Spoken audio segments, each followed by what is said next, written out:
বাংলাদেশ জামাত ইসলামী মাহে রমাদান।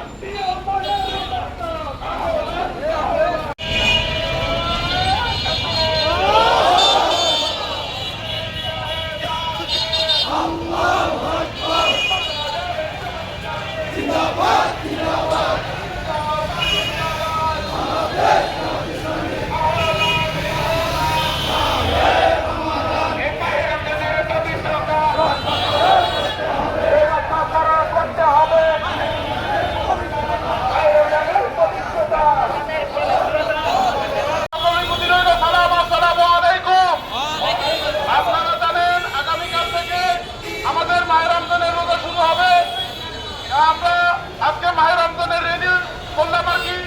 এই পর্যায়ে আপনাদের মাঝে বক্তব্য নিয়ে আসছে বাংলাদেশ জামাত ইসলামী ৬ নং ধাপড়া ইউনিয়ন শাখার সম্মানিত সভাপতি মাওলানা তৌফিকুর রহমান ভাই।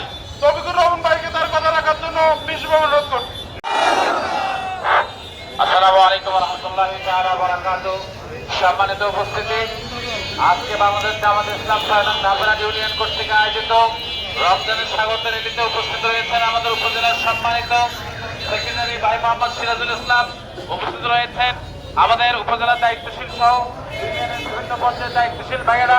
সম্মানিত উপস্থিতি, আমরা রমজানের একদম তোর করে এসে পৌঁছে গিয়েছি। আমরা রমজানে প্রায় প্রবেশ করতে যাচ্ছি। এই রমজান একটি পবিত্র মাস, রমজান একটি বরকতের মাস, রমজান একটি নাজাতের মাস।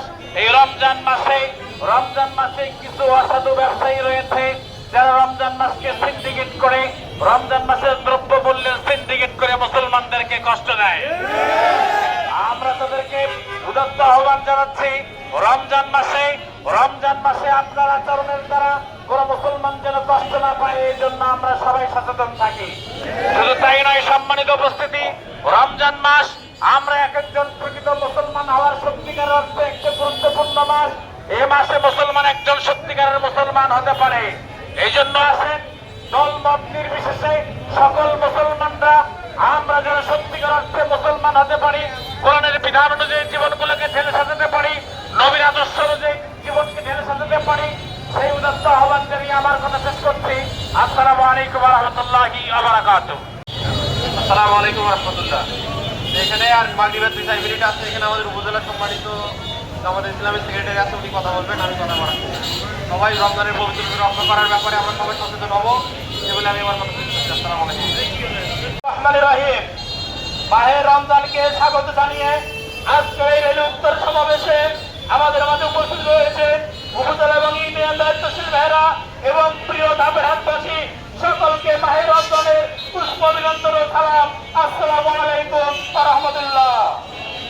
সংগ্রামী ধাপেরহাটবাসী, আপনারা জানেন রহমত, মাগফিরাত এবং নাজাতের পয়গাম নিয়ে মাহে রমজান আমাদের মাঝে হাজির হয়েছে।